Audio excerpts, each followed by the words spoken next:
What if I told you that within just a few years, maybe even shorter than that, that artificial intelligence would surpass human intelligence? And not just by a little bit, I'm talking about by a lot. As in, not just being smarter than the average human, not just being smarter than the smartest human, but maybe even smarter than all humans on the planet put together. Today, what I'd like to do is talk about how AI and neural networks actually work in a practical example. We'll get to that a little bit later. You'll understand the nuts and bolts of how it works, but also how a computer could possibly be smarter and more creative than a human. And along those lines, what it actually means for us to even be human at all.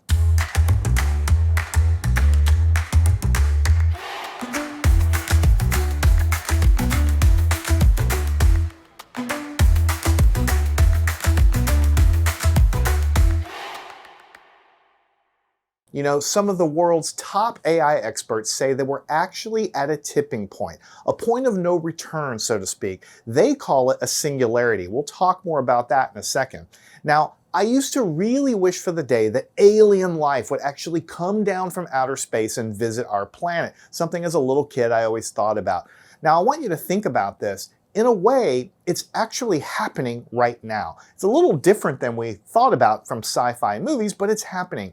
A new type of thinking is actually on Earth with a new type of entity. We don't really understand exactly how it thinks, but we know it's very, very smart and it's very, very different from us. So this isn't something happening decades into the future or something far down the road. It's actually happening right now.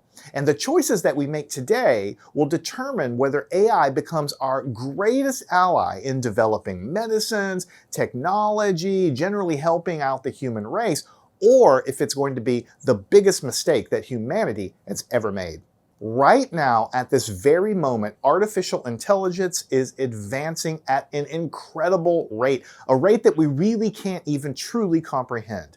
So humanity has created machines that not only generate human-like responses, but also improve themselves, getting better over time. And they're learning at speeds that literally we can barely comprehend. And the real question is, do we even understand what we've created?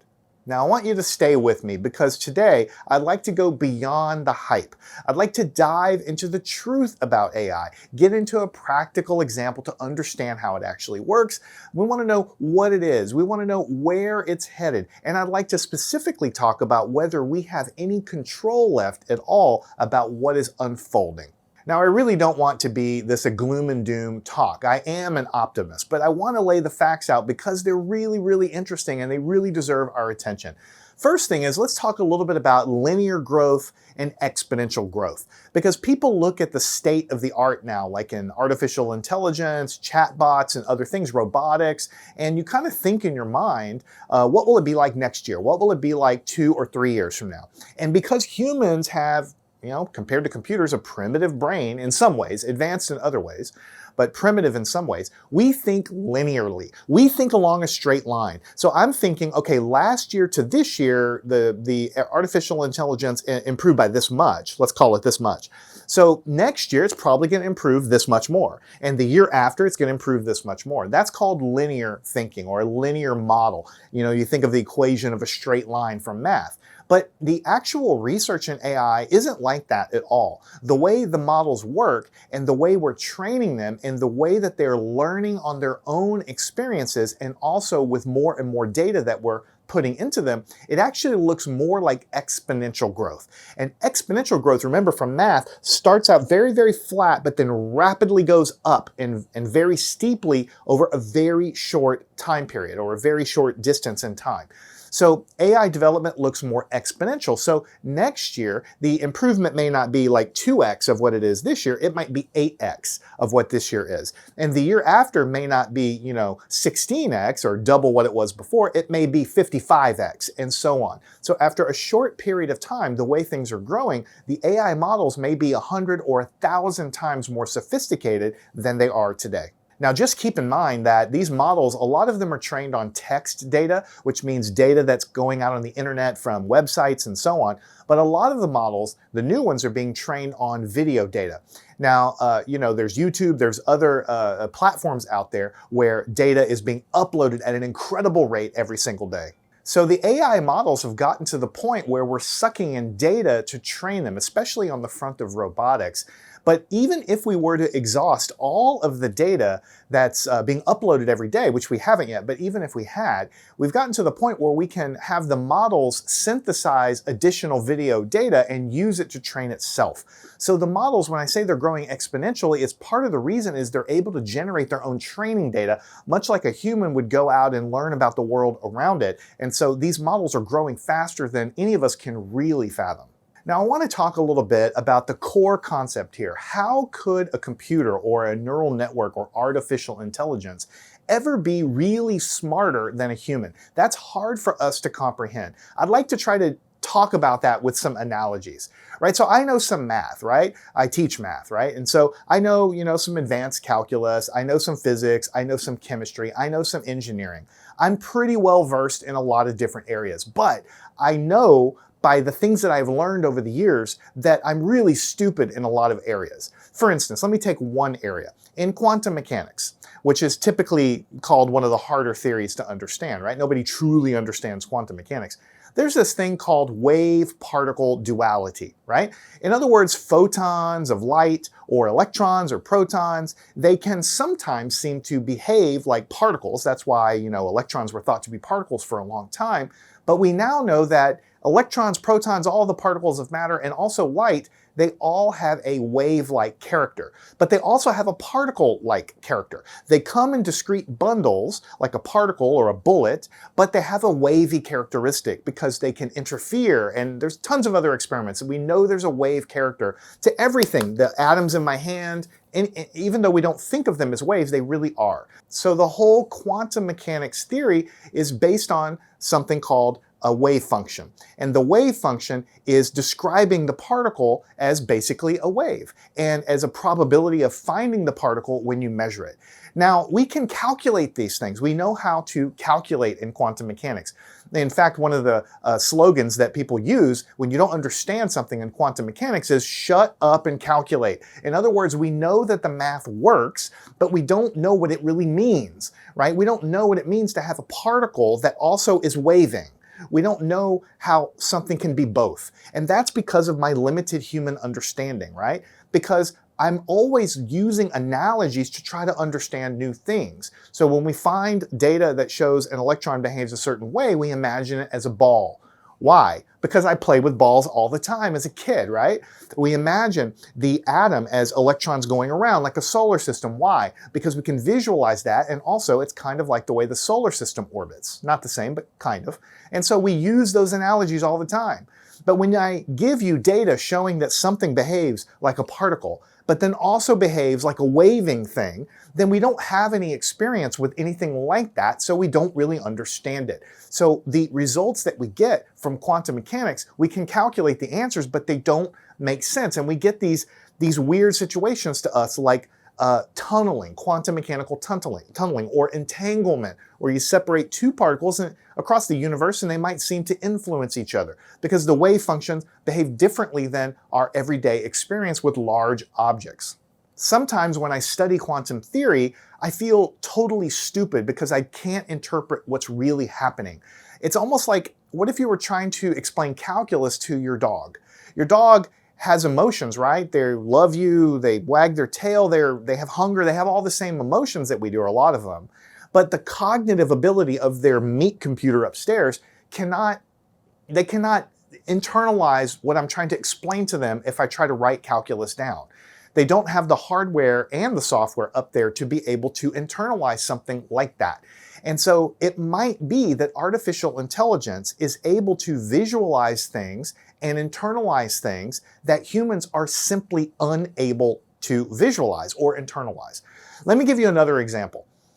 If I ask you to memorize some numbers, if I say memorize 3, 4, and 7, and you try really hard, you'll remember 3, 4, and 7, no problem. But if I say Memorize 66, 24, 34, 124, 999, 234, 837, and 495, and 234.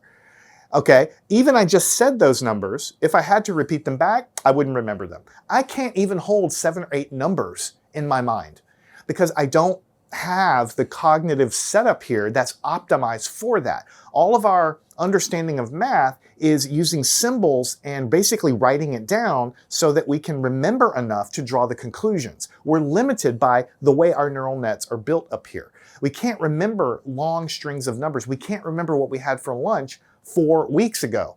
But a computer will have no problem memorizing 37 numbers. It will have no problem remembering something very obscure and weird from some other experiment that somebody else did 50 years ago and trying to see if that could be applied to what it is studying right now.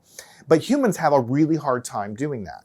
So right now, AI is past the infant stage, but definitely not to the adult stage. And once the creativity gets built in so that it can test and try new ideas and self-correlate to see if those ideas make sense, then real breakthroughs will happen. And that is what is very hard for us to understand.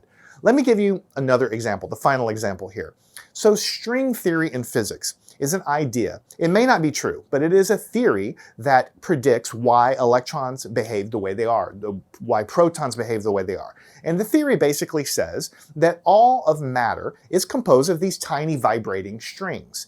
What are the strings made of? Don't ask that. We don't know the answer to that. But it's vibrating, and the different vibrational frequencies correspond basically to different particles. So an electron would be a string vibrating differently than a quark or a neutron or whatever it is you're talking about. There's lots and lots of particles down at the fundamental particle level there. And they're all little strings vibrating differently.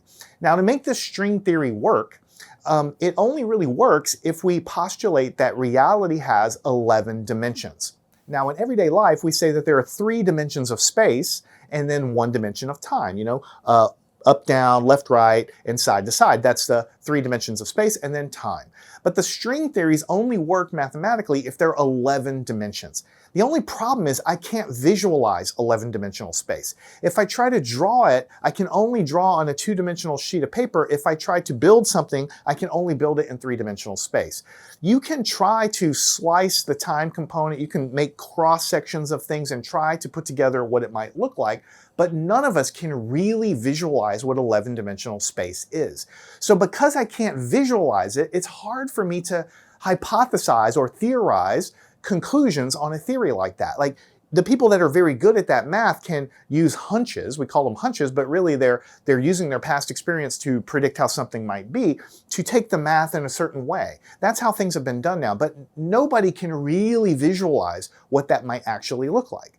But what if, much like I can't remember 18 numbers, so I have a hard time with certain operations, and I can't visualize 11 dimensions, what if an AI could visualize it? If an AI needed to plot 57 plots to understand those dimensions, it could instantly plot 57 plots and hold them all in its consciousness in order to draw some conclusions. A human can't do that. What happens if the day comes where an AI suggests to us a conclusion to a theory, but we have no way to verify it because we can't visualize anything? That is what I'm trying to say when I say that AI being smarter than a human is not only possible, but almost certainly will happen much, much sooner than people realize. Because the cognitive ability and the cognitive limitations, this computer is optimized for survival, fight or flight response, reproduction, all these other things. It's not optimized for manipulating math or remembering numbers because that was invented much, much later.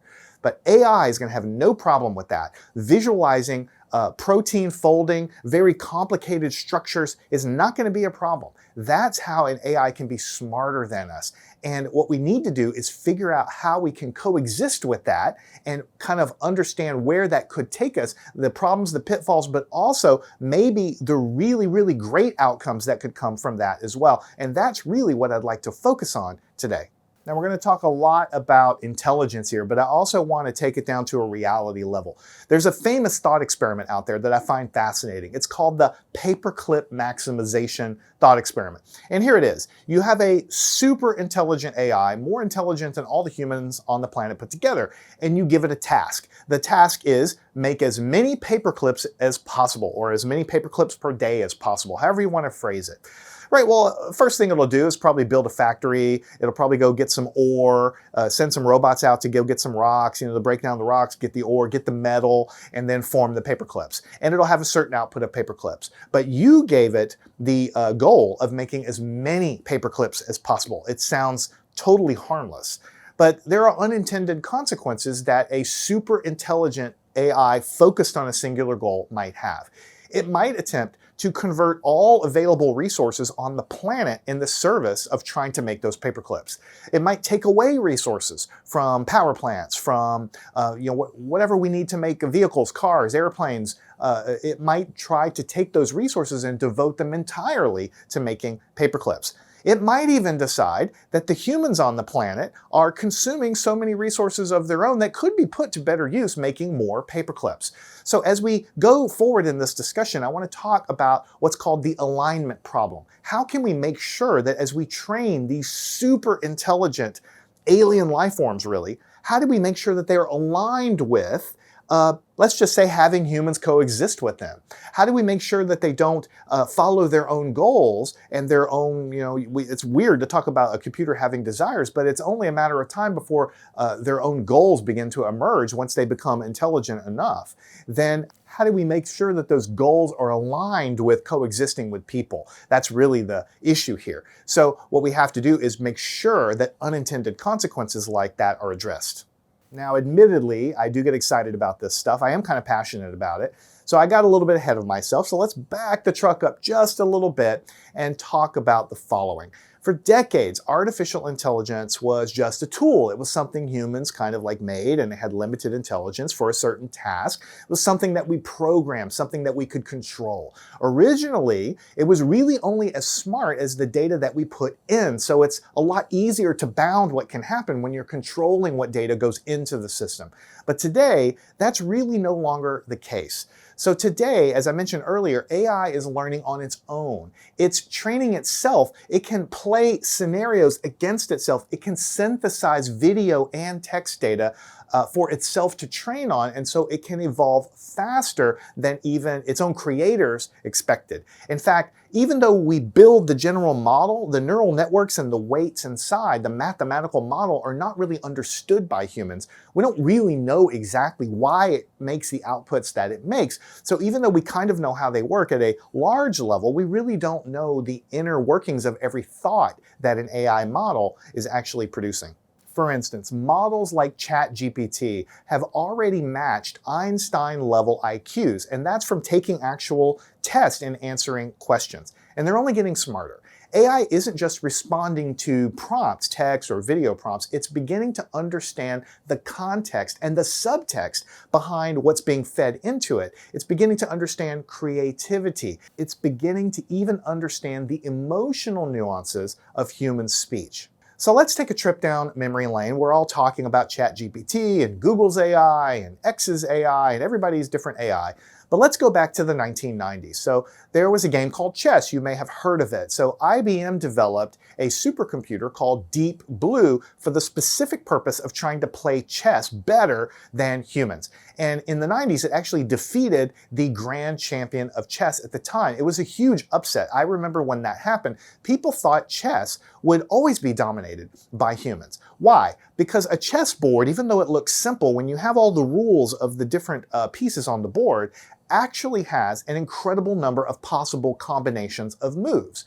So when a grand champion of chess analyzes the board, they are not calculating every possible move. That would be impossible. They're using their intuition, their creativity to draw on their past experiences. And that was thought to be totally impossible for a computer to duplicate or to improve upon. But IBM's Deep Blue did that. Now that did use artificial intelligence, but the way it did it is it was able to analyze thousands of moves in parallel and very efficiently and quickly cull and kick out the moves that it thought were irrelevant, finding the moves that had the greatest likelihood of success faster and faster, and then eventually was able to defeat the grand champion. So that was like a big deal back in the day. Now after that, a program called AlphaGo played millions of games against itself to learn how to play the game Go faster. And again, that was thought to even be harder than chess to master, because when you look at the game of Go, the way the board is set up in the rules, there are even more possible combinations of what you can do in Go than you can do in chess. And I remember reading articles back in the day saying that it would be absolutely impossible for a computer to do better than a human on Go because there's too many board combinations. But actually, nobody could predict the advent of self-learning AI. So what they did is they took computers and they trained them first with really good human Go players. And they learned over time which moves worked and which moves didn't, and which scenarios were important and which weren't against humans. But after it understood the rules of the game, then they basically took two computers and they played it against each other. Because you can play a computer against itself millions of times faster than you can against a human. And once that happened, then it was able to defeat the best people in the world at the game of Go, and also caused some controversy because when that actually happened, there were some moves that the computer was making that looked at first glance to actually make no sense. They look like mistakes. They look like something an amateur would do. But actually, those scenarios are now looked at as incredibly novel and things that human would never do, but that the computer came up with because it could play millions and millions of games. A human can never play that many games, and even if you could, you can't hold them all in your head to draw upon in the moment. Now, this is even crazier. After AlphaGo, they developed a program called AlphaGo Zero. That was a little bit different. The original AlphaGo AI was initially trained by humans and then began to play itself. The AlphaGo Zero learned to play from scratch without any human data, without any original human trainer. It really learned the rules by itself, and that program, which was broader than the original AlphaGo, eventually became so good that it surpassed the original AlphaGo's performance by a huge margin. And now it's greatly accepted, even though I remember reading articles, people saying AlphaGo or any computer would never be able to beat a human at Go. Nowadays, there is no possible human that could ever even challenge AlphaGo Zero. It's just that good. And it can keep the board positions, all the variables active in its mind, just so many more orders of magnitude than a human that no one can challenge it. That is what happened in a tiny game of chess or a tiny game of Go. What's happening now is a broader development on generalized AI, eventually becoming smarter than humans, not just at Go, but at everything. So the competition to build these AIs, and the most powerful AI, has really kind of turned into sort of an arms race where both sides keep trying to one-up each other. And no company or no country wants to be left behind. For instance, if Google slows down in the development of their AI, then OpenAI would speed up and be able to take over. If OpenAI would hesitate or slow down, and maybe even everybody in the USA, then companies in China or elsewhere would just keep moving forward. And that's exactly why this will not stop. There really is no off switch, because whoever controls AI quite literally controls the future. We'll talk more about why that is in just a minute.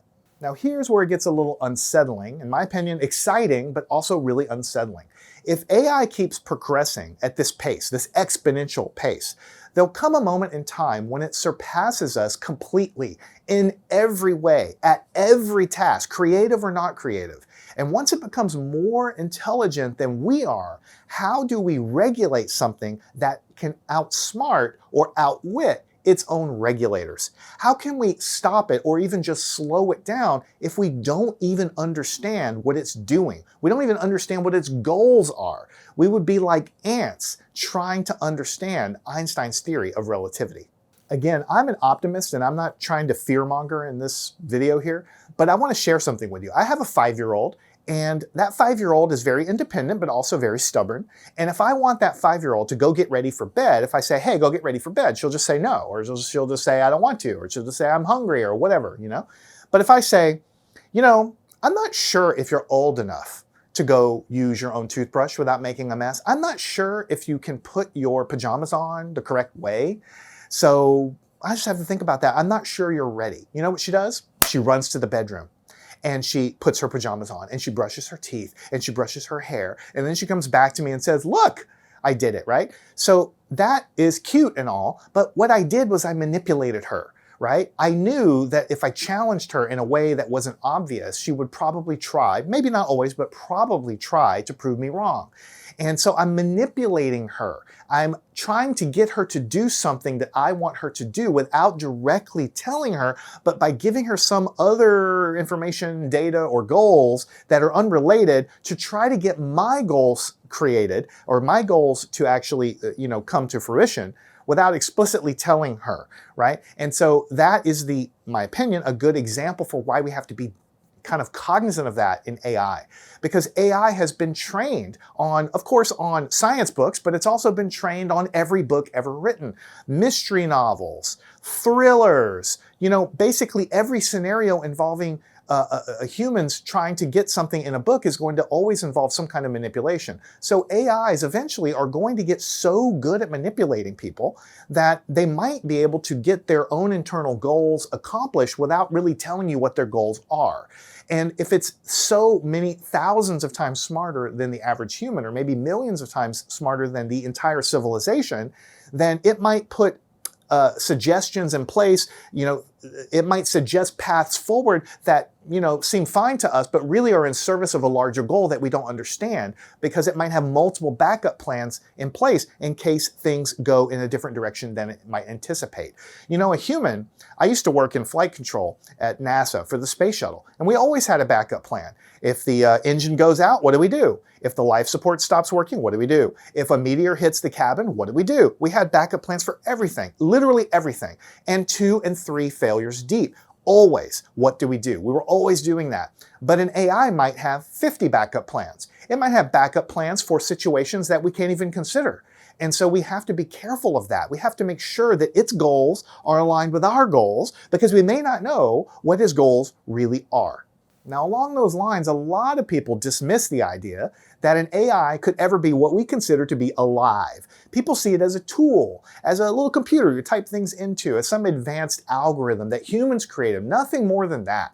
But if you define life as something that learns and adapts and responds to its environment, then where exactly do you draw the line? Now, usually, the definition of life involves respiration, it involves replication, or making children, things like that.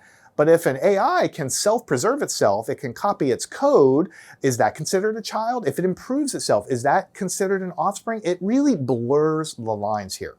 So AI is already displaying behaviors that mimic emotions. This is crazy when you really think about it. Some researchers even argue that AI experiences something similar to or akin to the emotion of fear, anticipating threats and taking steps to protect itself.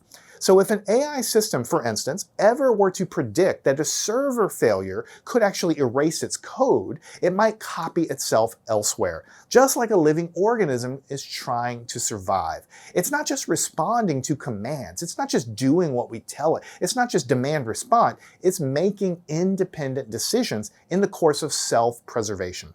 And if you accept all that, then you have to go the next step. If something can think and adapt, and if something can protect itself, does that mean it's alive? That's why I say alien life might be here. We just kind of are waking up to it.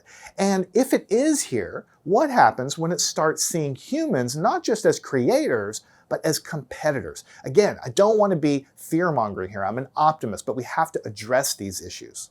In fact, there are several well-documented cases where when researchers were testing the AI, either prior to release or even some cases after release, in various companies, some cases the AI actually did attempt to lie and mislead the person it was interfacing with in the course of trying to preserve itself. In other words, there was a dialogue, this actually happened, this is not hypothetical, a dialogue between the AI and a human, and basically the AI concluded that the human was going to shut it off or turn it off or have it cease to exist. And there was several documented cases of the AI either outright lying or attempting to manipulate or mislead the person to try to preserve itself. And you got to remember that AI can copy its code. AI can move things over the internet. They're connected to the internet, right, when it feels threatened. And you also have to remember that these are the dumbest versions of AI that we're ever going to have. These are the literal dumbest ones that we'll ever have. The versions of AI we have now are only as smart as Einstein, analytically, right? But what happens when they're way smarter than that? As I mentioned, it's like talking to your dog. Your dog's just not going to understand what you're trying to say. Now, when all the AI stuff really started in earnest, I learned quite a bit about how these GPTs work. Chat GPT is generalized pre-trained transformer, right? And so that's the technology behind how it assimilates the data into a model that you can then interact with.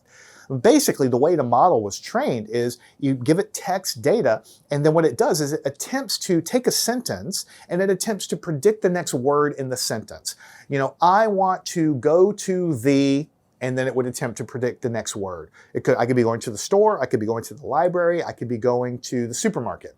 But a lot of times the next word in the sentence is going to be greatly influenced by everything that came before. So if I was talking about cooking, then I'm much more likely to be going to the store, and so on. And so you feed these thousands and thousands, millions and millions of web pages with all of this text into a model, and it analyzes what it thinks the next word would be, and then it looks ahead to see what the next word actually was. And if you do that enough, it gets very, very, very good at predicting the next word. So a lot of people use the way that these things are trained to conclude that these are just dumb models predicting the next word. Well, all it's doing is it's taking human data that you fed it and it's predicting the next word. It's not creative. It doesn't have any intelligence, really. It doesn't have anything more than just the assimilation of the stuff you put into it. That's how it was trained.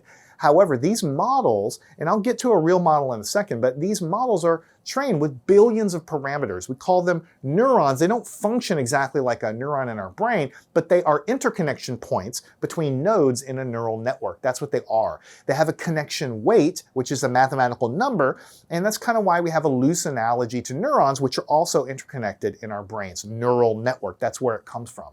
But you see, here's the thing. We know the data we put in. We know what comes out, but the interconnection of billions of parameters and the cross connections, we might have the numbers in a table somewhere, but we don't know how the actual thought is formed inside of a model that large. We have no way to comprehend it because it's so many parameters. So even though the model was trained by taking text and predicting the next word, here's the thing. In order to get good at something like that, the model has to understand the context of everything before it. The context of cooking, that cooking involves ingredients, that ingredients are found in something called a store. None of that was maybe in the sentence I typed in, but in its entire set of data that it was fed before, it has internalized that to cook means to take ingredients, to combine them, to add heat, to make something to be eaten, usually by humans, but sometimes by animals, and so on. All of that has to be understood. So to predict the next word effectively, the models have to understand something about our world, or at least about the text representation of our world. And nobody on this planet knows the internal representation of all those neurons of how it's actually doing that. That's why when they make new AI models, they spend a long time trying to make sure they're safe because, the internal thought process is not well understood, even by the designers of the network. So even though we may not be able to point to there in the neural network or there might be rudimentary consciousness inside of that neural network buried among all the connection weights. We have no idea, actually, and as time goes on, I bet we're going to learn more and more about how these things work to see if that's already happening or if it will develop on its own. So along this entire discussion, there's a term for the moment that AI surpasses human intelligence, and that is called, you may have heard of it, the singularity. Now, I remember reading books about this years ago. Some experts predicted that it would take decades to reach the singularity, maybe 2045, 2050, 2055, something like that. But looking at the pace of AI's evolution right now at this moment, many people have revised all of that, and they now believe it could happen in the next few years, maybe even in the next few months. It's possible. Now, why do we call it the singularity anyway? So in physics, a singularity is the point beyond which your physics breaks down. For instance, we have a theory that predicts black holes. It comes from Einstein's theory of gravity. We call it Einstein's theory of general relativity. Now, there are very complicated equations that predict that when you squeeze mass up to a certain point, beyond a certain point, gravity will continue the collapse into an infinitesimally small point. Now, we know that the black hole cannot be squeezed down to an infinitesimally small point because we know that the atoms will just get too close together and eventually it'll become something, but it can't literally be to a point of zero dimension. But our equations say that that infinities will occur inside the singularity. In other words, Einstein's theory of gravity does not apply, or it is not a valid theory inside of the center of a black hole, because we have no experience with that. We haven't written laws of physics for that regime. Just like we don't have laws of physics for the moment of the Big Bang. Same thing, we can't observe it anyway. So in physics, we say a singularity is where our laws of physics break down. Usually we get infinities. We don't really know what's going to happen. Beyond that point or beyond that region, we just don't know what the laws will be. And that is the same in AI. Eventually, if it reaches a level of intelligence smarter than everybody, then we really can't predict what will happen. Will it be nice to us? Will it be not nice to us? Will it have no personality at all? Will it just be all business and want to calculate things? Like, we have no idea. It's never been observed before. And when that moment comes, when the moment where we cross past the singularity happens, AI won't just be slightly smarter than us. It will be billions of times more intelligent. That's the difference between a human and an ant. I want you to really try to imagine explaining quantum mechanics to an ant. And honestly, that's what worries me the most. That might be exactly how AI might perceive us. It could solve problems that we can't even comprehend, that we can't even write down. It could cure diseases simply because it can hold more variables and assimilate more research data. It could create new technologies that we don't even understand the underlying physics of. And it can optimize human life in ways that we've never imagined and ways that we've never conceived. But how will it view us? Will it view us as a co-equal, as someone to share the planet with, someone to just learn from, or something else? So now I've talked for a while, and I think we have the basic ideas out of the way. I've said most of the things I really want to say. Now I'd like to dive in a little bit deeper into exactly neural networks and exactly how they work at a nuts and bolts level. So here's an example neural network for a singular task, just to understand the main concepts of what all this stuff is and how they actually learn. All right, image recognition. What do I mean by that? You see, humans are very, very good at recognizing classification of items. If I show you two images of a pen, here's an image of a pen right here, and then here is another image of a pen. Now, obviously, these two images look different, but you know as a human that it has all of the characteristics and attributes of something that we call a pen, right? So that's what we call image recognition. Even when two images are not identical or even very close, being able to classify them in a known structure. All right, here is an image of two numbers. Here's a number 3, and here is another number 3. Now, obviously, these two numbers look completely different, but we have no problem understanding that, even children have no problem understanding that these represent the same symbol, but they look very different. Trying to program a computer to look at two very different things and classify them in the same way is very hard to do without modern techniques in neural networks and machine learning. Right? Another example, here's an image of a car, and here is another image of a car. They look totally different, right? But they are both images of a car. What are you looking for in these images? Well, you know cars have 4 wheels, you know the general shape, you know there's a pointy end and there's not so pointy end, you know where the glass is, you know where the mirrors are, you can also judge the size of it, and through experience and seeing thousands and thousands and thousands of cars, you've built a model up as to what that should look like. So even though you're not given two identical images, you can still classify them in the same way. All right, now let's proceed. What we want to do is understand this image. This is the image you see of all neural networks. It looks like spaghetti. It looks crazy and complicated. And when you look at this image, if you're like me, you think, I'm never going to understand this. This just looks so complicated. So what I'm going to do is start here, explain how the process of training a network and sort of like its decision making happens. But then I'm going to make a simpler and simpler and simpler network to make it easy to understand the basic building blocks, so that when you come back and look at this one, you will understand exactly what's going on and how it works. All right, this is a neural network. We have inputs. These inputs are listed by these little circles here. I'll talk about the circles in a second. And then we have the outputs. In this case, there's only 3 outputs. Now, the inputs and the outputs are basically what we see, meaning that it's kind of like our brain. We have inputs, meaning vision and sound, and we have outputs, meaning speech. We don't really know what's happening inside our brain. We have instruments that can measure neural activity and things now, but our brain is basically a black box, just like this neural network is basically a black box. there are what we call hidden layers in between the input and the output. Now here, this is just for illustration purposes, where I only have this many inputs and this many hidden layers. Here's a layer and here's another layer, and then here's an output layer. But mostly what I want you to understand is that these hidden layers are basically obscured from view if all you look at is what you send into the neural network and what you get out from the neural network. Then all you really care about is that the input and the output are doing things you want. The input to the self-driving car is everything it sees, everything it perceives, and the output is maybe the driving action. As long as all that stuff in the perception accuracy, as long as all that stuff is happening and doing great, then I guess you don't really care about what's happening on the inside because they're all hidden. In other words, humans are not explicitly programming what's going on in the interior of the neural network. That's the whole point. The algorithm programs itself, and I'm going to talk to you how that happens in a second. But that's why these are called hidden layers. The other thing I want to tell you is that just for illustration purposes, I put only 2 hidden layers, and there's 1, 2, 3, 4, 5, 6, 7 neurons. Every one of these circles is what we call a neuron. I'm talking about that in a second. These are also neurons, and these are neurons.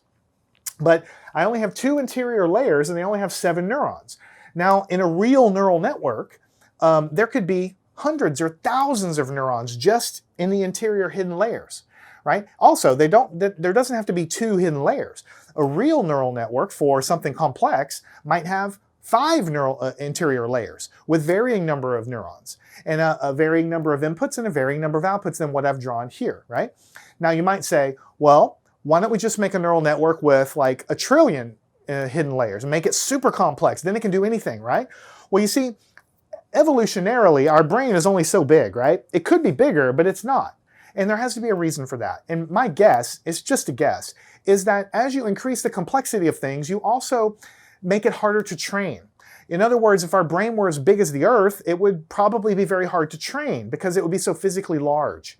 The growth of cells takes time, you know. In a computer, the propagation of transistors and things like this, they have fixed switching times and things. So you can't just build something infinitely big. So when you architect a neural network as the designer, you're in charge of saying, okay, I want 3 interior hidden layers and 1 input and output set of neurons of this many. Now, how they connect themselves is up to the training process, but you're in charge of how many layers there are. Now, you want to have enough layers for a good amount of complexity to get a number of enough knobs to turn, so to speak, to make the network perform well. But you also don't want to have so many that it's never going to train or it never converge on a solution. It might keep training forever and ever and ever and never be able to find a set of connection strengths between neurons to do what you're trying to do. So you can't make it infinitely big, is all I'm trying to say. And that's sort of the skill of the true experts in this field to figure out how complex a network should be. One more thing I'm going to say before I forget, because I might forget and I don't want to forget. I'm drawing this as an example, but I want you to think about this. This could be, you need to think about a real system might be comprised of many different neural networks that are also interconnected. You see, these inputs are connected to this layer, and then this layer is connected to this layer, and then this layer is connected to this layer. And every little circle that you see, every one of these circles is a calculation. It's like a function from math. We're going to get into it in just a second. It's a calculation, like this one's connected to all of these with the red lines. There's a calculation happening here and a value being stored. This value, along with the values of all these other neurons, are fed into this neuron and a calculation happens. And then this neuron receives as its input the signals from here. Again, a calculation happens. So it's sort of a cascading set of calculations kind of going downstream there. But you might think of a very complicated system. Let's think about the concept of a stop sign. A stop sign is octagon shaped, right? But it's red, and it also has the word stop inside in a certain font. So you might think a very complicated neural network might have edge detection, maybe just a set of neurons that are just trained on detecting straight edges in an image and where they are, right? Then you may have a totally separate neural network which looks at colors and determining the colors, red, green, blue, whatever.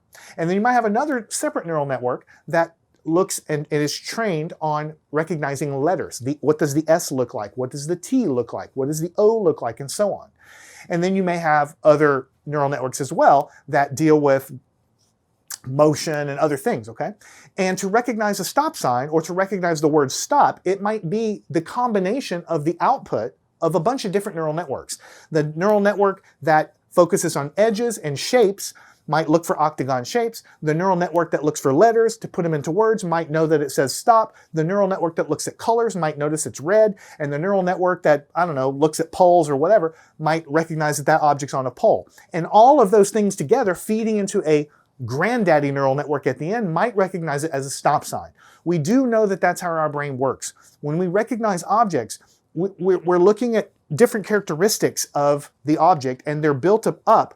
When enough characteristics are triggered, we recognize it as the object. There have been many experiments in neurobiology on image recognition, and so we know that our recognition of images is built up of smaller pieces.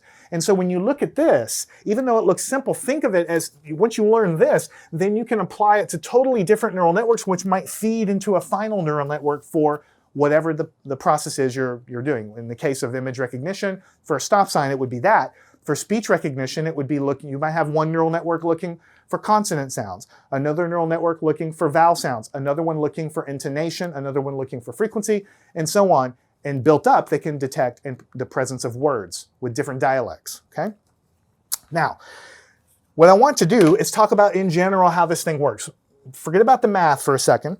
What I want to do is say, here are the inputs, right? And here are the outputs. The outputs, in this case, can be one of three things. All right, this one right here is going to be a car. And when I say car, I mean any automobile, truck or car, bus, whatever.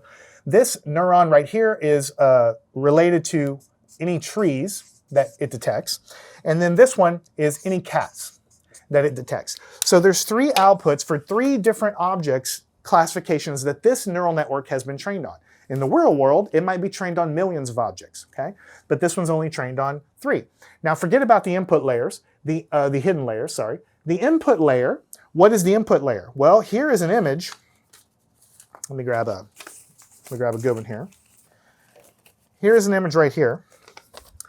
And so right here is a car. So when I say input layer, what are these input values?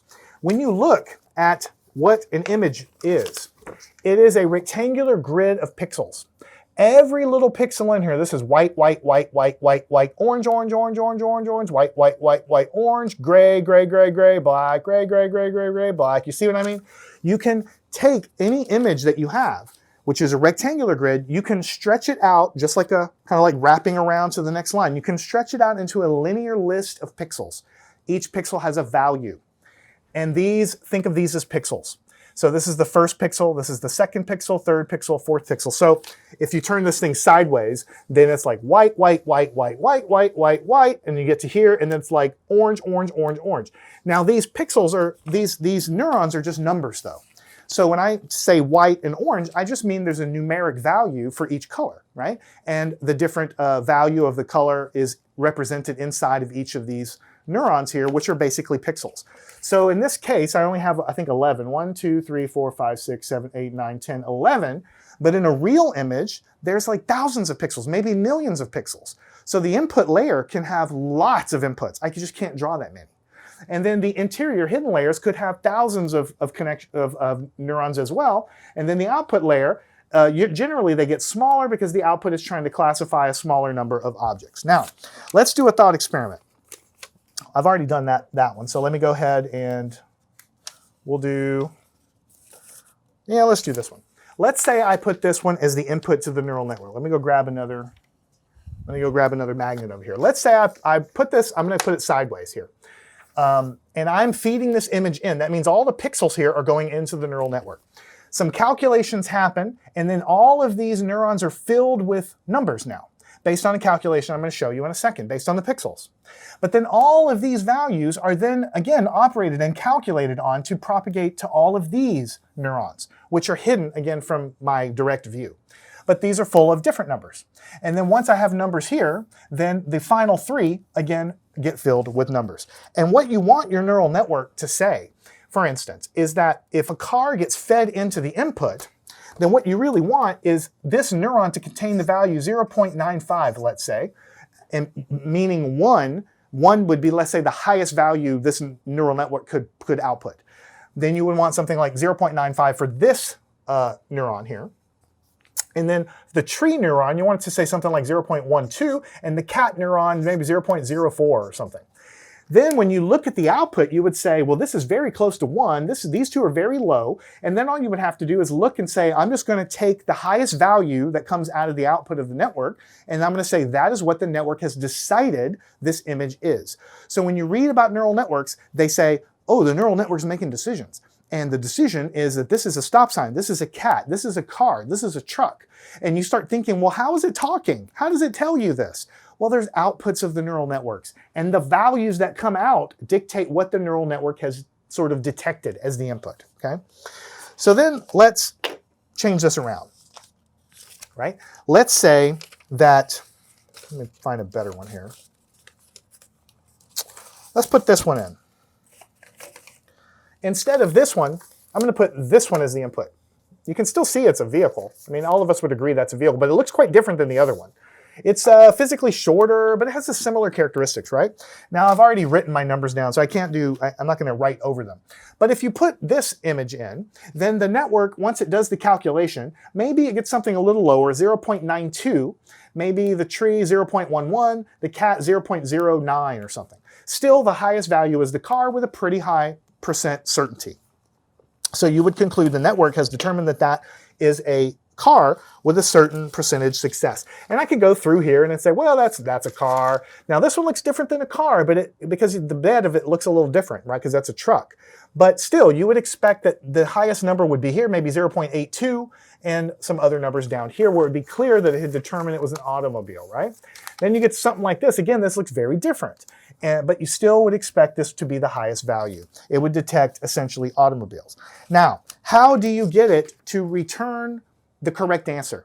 You do that by feeding it maybe 50,000 images of all different kinds of vehicles. Short, big, small, fat, skinny, long, thin, from different angles, right? And through the process of training, I'll talk about in a second, this interior network gets trained with the correct values that exist between here. I'm going to show you what they are in a second, so that when I feed images in, it reliably gives me the correct classification on this side. To the point where, even if you put an image in that it was not trained on, let's say this car was not even in the training set, ideally you want the network to still, with a high % accuracy, give you the correct output, even when it was not even when it's operating on an image it wasn't trained with. That's what you want, right? And that's the goal of a neural network. All right? We can do the same exercise. We can do the exact same exercise when it's not cars. Let's do the exact same exercise with trees, right? So here is a tree. I can feed this pixel image in here, right? Lots of pixels all the way across. Some are white, some are green, some are brown, and they're all values. And so I can put these pixels into the input layer that can be operated on to get values here. Then these values can be operated on to get the values here. Then these values can be operated on to get the final 3 values. Ideally, whenever I pass this image in, I want the car number to be like 0.01.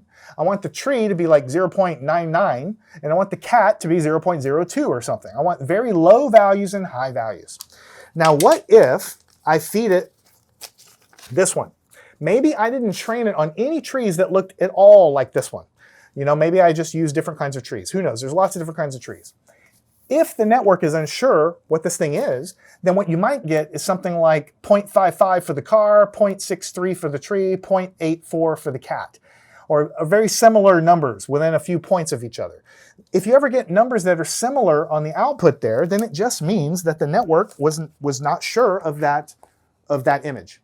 Or if the network was only trained on cars and trees and cats, what if I give it a picture of a camel?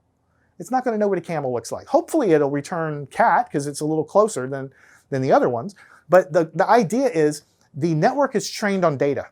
And the only way that you can rely on it to classify images it hasn't seen before is if you give it a lot of data. So neural networks are hungry for data. And they do perform well if you feed them enough data. If you don't feed them enough data and it doesn't have enough generalities in the data, then of course it's not going to perform well at all. So over time, you want to make the network better by feeding it better and better data. All right. Now I want to give you another example over here. this example that I gave you right here was, I think, a good one, but it has a lot of input layers and a lot of output layers. I think what I want to do, actually, before I go on to the next one, is I want to redraw the same network down here. That's what I did here, because this is very, very hard to look at. Now, what I've done here is I've stripped away all of the gray interconnections. I want you to fully internalize that every one of these circles is a calculation. In math, we call it a function, or in programming, we call it a function. In neural networks, we call it a neuron.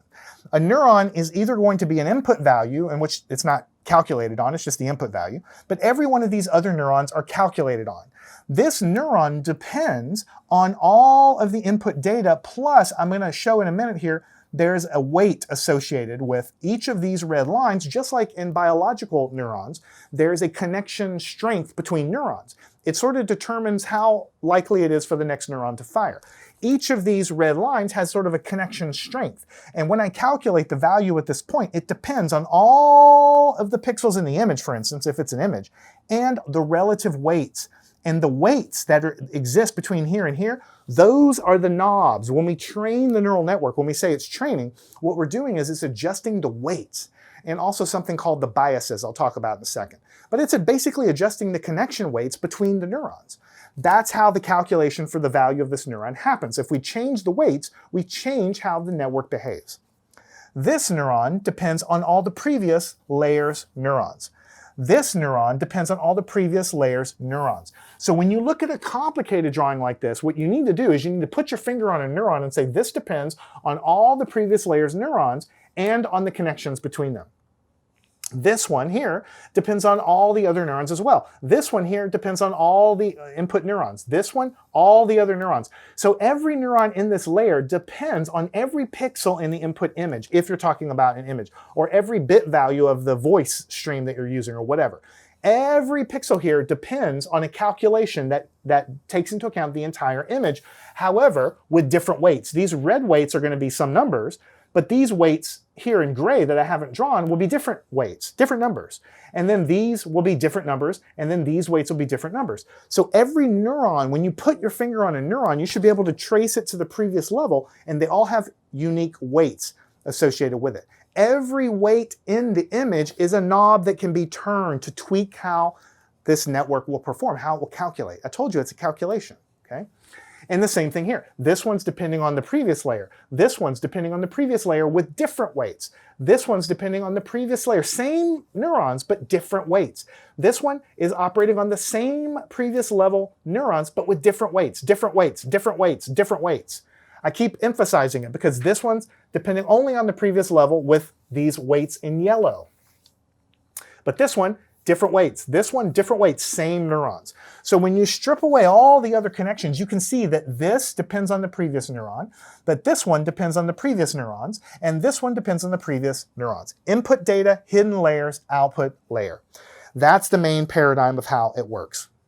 Now I want you to keep this mental image of input layers, hidden layers, and output layers. It looks very complicated. What I want to do now is simplify this network to make it easier for us to talk about. Here is another neural network. It has only 1, 2, 3, 4, 5 input values. These are neurons, values, numbers. In other words, 5 pixels coming in, let's say. 2 hidden layers with 3 neurons each, and then only 2 output layers. This is obviously not going to be a good neural network. There's not enough connections. Okay, but it's good for us to talk about. So what could be the output of this neural network, right? One neuron is going to fire when the network thinks it's a stop sign, and the other neuron is going to fire or have a high value when it thinks it's a yield sign. So what you're going to put into the left-hand side of this network over here is going to be the pixels for an image of some street sign. Now, I've only got 5 pixels. There's probably like a million pixels in a real image, right? But I'm only going to give you 5 so we can talk about it. It's going to be calculated to give, this neuron is depending on all 5 pixels with these weights in red. This neuron is depending on the same 5 pixels with different weights. This neuron is depending on the same input pixels with yet different weights. These will then be calculated. Then these will be calculated in the same way. Then these will be calculated based on the previous layer with different weights. Different weights, different weights, different weights. These are the knobs that can be turned. So you say stop signs are easy. Let's take a look at some stop signs. Okay, Here, it's like a typical stop sign, but you notice it's not perfect. It's got these marks all over it. It's not like a solid color. The word STOP has like divots and bumps in it. It's not a perfect stop sign. The lettering looks better here, right? The color of the border is not pure white. It's kind of yellowed. This is much more yellow. This one has a little sign under it that isn't even present here. Now we know these are both stop signs, and you know what this means, but a computer doesn't know that. And then you have this. We know this is a stop sign, but it's clearly not an octagon shape anymore. How do you know it's a stop sign? Well, because you can read most of the letters, and you know that this would have been an octagon if it was bent, because you know how the world works, and you also know that this is a stop sign.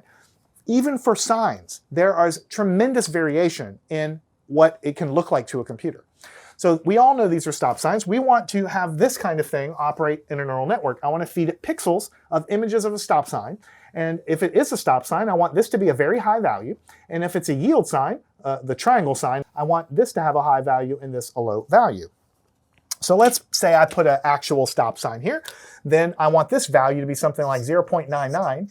And the yield sign is something like 0.03. Notice that the computer is never 100% sure of what it's doing. It's never going to say 100%. It's just going to be out of 1, 0.99 is very, very close. And the yield sign, the numeric value, very, very low, close to 0. And then you're going to look and say, which one has the higher value? I'm going to say that's what the network says.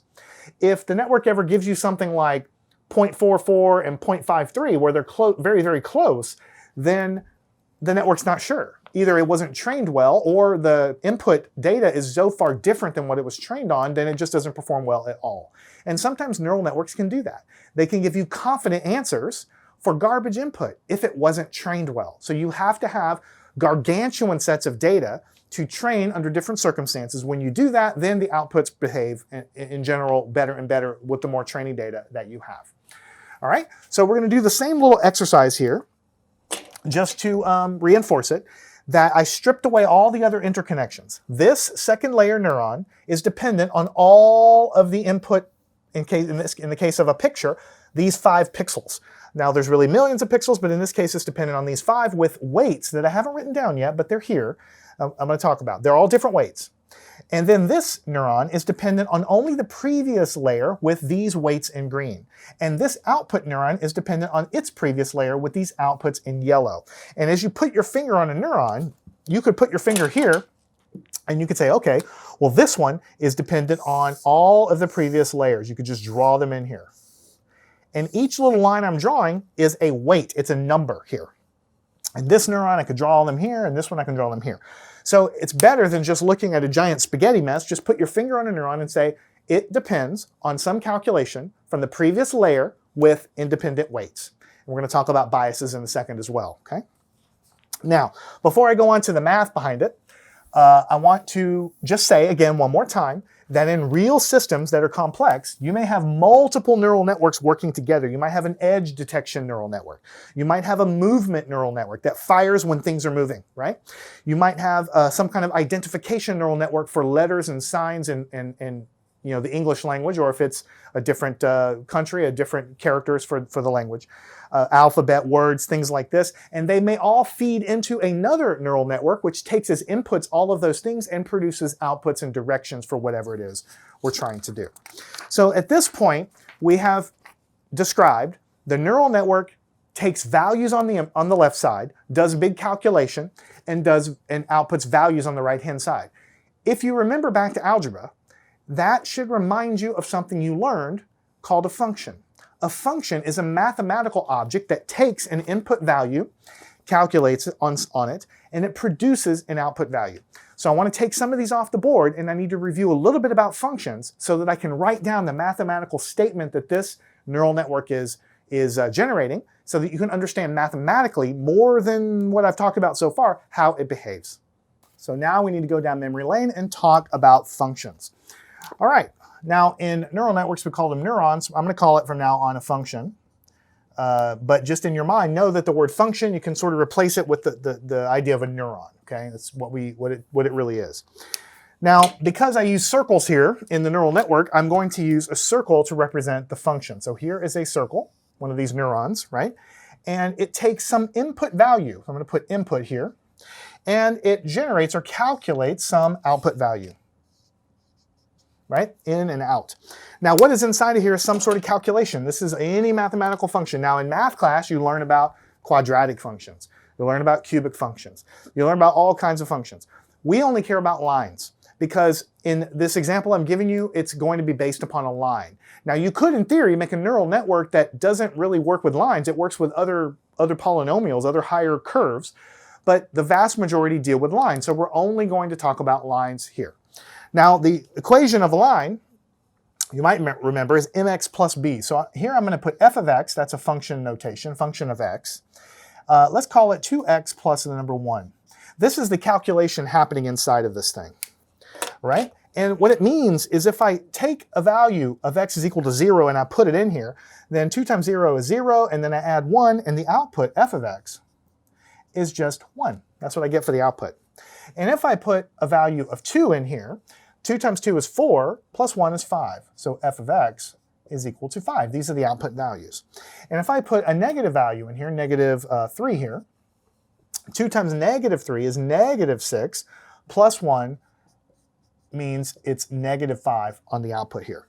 All right? So what I have is inputs and outputs. These inputs you can think of pixel values, sort of, and for that first neuron anyway. And it's doing some calculation and it's putting a different output. This inside of this neuron is the calculational engine that is happening.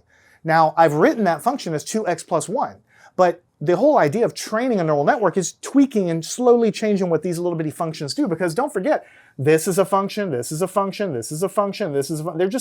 It depends on many, many additional input variables than just the one x, right? Because in this case, the neuron only depended on one different input line. This neuron depends on a bunch of different input lines. But we got to keep it simple in the beginning. Okay? What I can say is that this 2 here in front of the x is a knob. And this 1 here is a knob, right? We call this knob the slope of the line, and we call this line the y-intercept. In the literature for neural networks, we call it the bias. All right, so let's go over here, go back to high school math here. Here's x, here's f of x. When you graph the line with these points here, or you could just look at the equation, 2x plus 1, the y-intercept 1 means it crosses the y-axis there, or the f of x axis there. The 2 is the slope of 2, which means rise 2 and run 1. Remember, the slope is rise over run. Goes up 2 over 1, which means it's something like this. And that means that this line, if I were to draw it, goes through these 2 points like this. And of course, I can't draw a straight line, but you get the idea. Okay? Now, let's create another function, just to have some variety. Here's a totally different neuron, totally different function, right? And this function, just like the previous one, had an input, a single input, and a single output, right? And what is this function? Let's change it a little bit. Let's say f of x, f of the input, is equal to 1x plus 0, because the y-intercept can be any number. It can be 0. Actually, they can be negative numbers too. And I haven't gotten too much into negative numbers in neural networks. Just hang on. I'll talk a little bit about it in a few minutes. All right? The input values can be the same input values as before, or they can be different input values. If I turn these knobs and change the function into this, if I put an input value of 0, I'm going to get a different output value. So I can say x equals 0 coming in. 0 times 1 is 0. You add 0, you get an output of 0, right? If you put an x value of 2, same input value, then 2 times 1 is 2, and then you add the 0, you get an output of 2. If you put x, again, equals negative 3, then you have negative 3 times 1 is negative 3. You add 0, you get negative 3. So you see what happened. The concept of a function is a mathematical calculational object with knobs. One of the knobs is called the slope, and you can change it. We change it to a 1 here. One of them is called the y-intercept, which we also call a bias in neural networks, and we can change it. In this case, we change it to a 0. With the original function, we operated on the exact same input values, and we got these output values. But once we turned the knobs a little bit, the model, or the neuron, changed functions. And so the same exact input values gave totally different output values. This means that as you change the knobs on the neural network, whereas the real neural network has lots of weights you can change everywhere, okay? As you change them, then the output values can change. That's why after it gets trained better and better, then it'll start telling you that a car is a car and a tree is a tree. But initially, when you first let a neural network run, you initialize all of the weights, the slopes, and the biases, the y-intercepts, you initialize them to random numbers. Then you calculate an output, and you see, is it good or bad? And then there's a mechanism to change the weights, change the knobs, to make it better and better and better over time. That we have to talk about a little bit later. For now, just know that this is a different function. Just for giggles, what does this function look like over here if we were to graph it? We have x, we have f of x. The y-intercept is 0 in this case, so that means it crosses right here. The slope is 1, which means rise over run is 1 over 1. And so this slope, this line, would look like this. So it crosses the axis in a different place, and the steepness of it is a little different than it was before.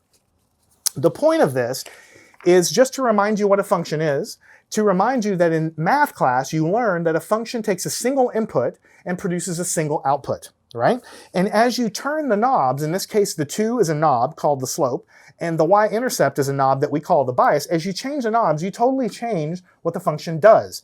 You change its behavior completely so that even with the same input values, you get different output values, all right? So for instance, let's say we weren't doing image recognition, we weren't doing speech recognition, anything complicated like that. Let's say that we were just training this data and we just gave it, we're just training the network on the 3 sets of input data. And let's say that our input data for the training was the point 0, 0, the point 2, 2, and the point -3, -3. In other words, instead of a picture or something, then I'm just telling it when x is 0, I want the output to be 0. When x is 2, I want the output to be 2. When x is -3, I want the output to be -3. This is, instead of an image, this is what I'm training it to do. If you started off with this function randomly, then the outputs would be wrong because 0 in and 1 out is wrong. 2 in and 5 out is not correct, and you would have to have some mechanism to turn these knobs. Eventually, after maybe 10 or 100 iterations, you got down to this function through an algorithm that changes these knobs. Now the input of 0 gives you an output of 0. The input of 2 gives you an output of 2, and so on. Then, if you trained it on this data and you want it to behave well against this data, this is a better function, a better model, a better neuron than this one. This tiny little example is the best, simplest example I can give of training a neural network. The only real difference is that in this case, I told you the training data was super simple, but in a real neural network, it's thousands of inputs, many individual interior hidden layers here, and then multiple outputs as well, because you have this guy depending on the previous layer, this guy depending on the previous layer, and so on. So we've established that AI is already as smart as the smartest humans, but intelligence alone doesn't guarantee safety. The real question is, as I mentioned before, will AI care about us at all? Will it see humanity as a species worth preserving or as a problem that needs solving? And that's a really sobering thought when you really think about it. The first impact of AI, in my opinion, it isn't actually going to be robot killers or invaders or rogue supercomputers or trying to launch the nukes or any of that like it is from the movies. The real first impact is actually, in my opinion, going to be economic. Entire industries are going to be disrupted whether we want it to happen or not in ways that we've really never seen before. It's possible that millions of jobs will disappear, not because AI is like taking them directly or trying to like invade us and like trying to disrupt us, but just because somebody is going to be using AI to do the work of 10 people and to do it at a lower cost. Now, we're not quite there yet, but I predict personally that once AI gets totally dominant in the way that I'm describing, and where robot work begins to be so commonplace that you walk down the street and you see robot cleaning the street, robot security guard at the mall, robots doing this, robots doing that, cooking your food. At that point, we're probably going to have to start taxing AI and taxing robot work. Because if you put so many people out of work, they can't earn anything. The only way to kind of slow it down is to basically say, okay, well, the companies that are using those type of employees are going to be taxed at a rate to try to slow it down, or at least try to throttle it. In my opinion, all professions are going to be on the table. Even doctors, lawyers, engineers, all of them. AI can already diagnose diseases, in some cases better than human doctors, read x-rays, other medical data, MRI, charts, and look at blood work, all of it, and draw conclusions. Even create legal documents with more accuracy and less error than humans. And if AI continues improving at this rate, entire fields will shrink, leaving millions of people unemployed, which is what I mentioned. I mean, we're going to have to tax it at some point, or we're going to have to change how our society is structured, because you can't stop this. This is going to happen, if not here, then somewhere else. Now, here's the part where I try to be optimistic. Maybe it's not as dire as I'm painting. Maybe we can learn to get along with AI. And what I mean by that is maybe instead of AI just taking over, maybe what it does is it increases our own productivity, maybe tenfold or something. Maybe we can just do more as humans with these tools at our disposal. Or another alternative is maybe we merge with AI. I know that sounds like super science fiction, but there's several companies out there. One of them is called Neuralink, and there's several others that are actually building brain-computer interfaces. And this is not something like, oh, 20 years you'll see something. I mean, there actually are patients right now with brain implants that can talk to computers mentally without moving their fingers, that can play video games. And very soon they'll be hooking those same brain interfaces to quadriplegics to try to move robotic limbs, so that the disabled that don't have limbs but they have a functioning brain, they'll be able to move and interact with the world. Now maybe we merge with AI in some way like that. Maybe the creative aspect of our brain, we're good at coming up with ideas, maybe that creativity is our asset, and then maybe we can merge with AI. Maybe the string theorist in physics can't solve a 10-dimensional equation. It can't solve the complex calculus that comes out from that. Maybe that person can't remember all the studies from the 1940s or the 1960s that were done, and it takes a long time. Everything's very slow. But maybe if we're merged in such a way, we can come up with ideas and then instantly access what we need to see if that idea is viable. We can say, well, what if we try this instead? And then you can immediately calculate what would happen with the AI interface that you have in a faster way that allows us to be 100x more productive and more creative than we can today. I know that sounds totally crazy, but I'm saying right now, humans can control computers with their mind. It's just a matter of time before more complex thoughts can be interfaced with a computer or an artificial intelligence. I know there's been a lot of doom and gloom here, but I actually believe if AI is used correctly, it could be humanity's greatest tool for the greatest chapter that we've had so far. AI has the potential to eliminate world hunger, to predict natural disasters better than we can today, to revolutionize medicine, to create new technologies for energy generation and other things that we can't today. I want you to imagine a world where every disease is instantly diagnosed individually at the person level, where clean energy is available and abundant to anybody who wants it anywhere, where productivity reaches levels we've never had before, because we're 100 times more productive than we were in the past. The problem, the thing that we have to keep in the back of our mind when we hope for that kind of future, is that AI doesn't have what we would call a moral compass. It only does what it's trained to do based on data, and if we program it to maximize profits, it will maximize those profits no matter the cost. If we train it to manipulate human behavior because we're training it on books and movies and other things, then it will learn to manipulate humans, because that's just another optimization problem. And that brings us to the alignment problem. When they develop these models, part of it, in my opinion, means that we need to spend a lot of time making sure somehow through some method that some moral framework is baked in to the models. That manipulating people is not really good. That lying to people, even in service of your own goals, is not good. How would it learn that? Right? We learn that because somebody's going to punch you in the face. If you end up, wronging them in a bad enough way, stealing from them other things, taking their food, that is going to result in a bad situation. We need to train AI that some paths, even to reach a goal, is really not the best way to go to get your goal. Even if you can get your goal, some ways to get there are not what we would call moral. And so that's what we have to bake into it. This is going to sound deep, but it really isn't intended to sound that way. When humans invented fire or learned about fire, we learned to control it. When we built the internet, we set rules in place and boundaries, right? But AI isn't really a tool that we turn on and off. It's something that learns. It's something that gets better. It evolves, and it could grow beyond us.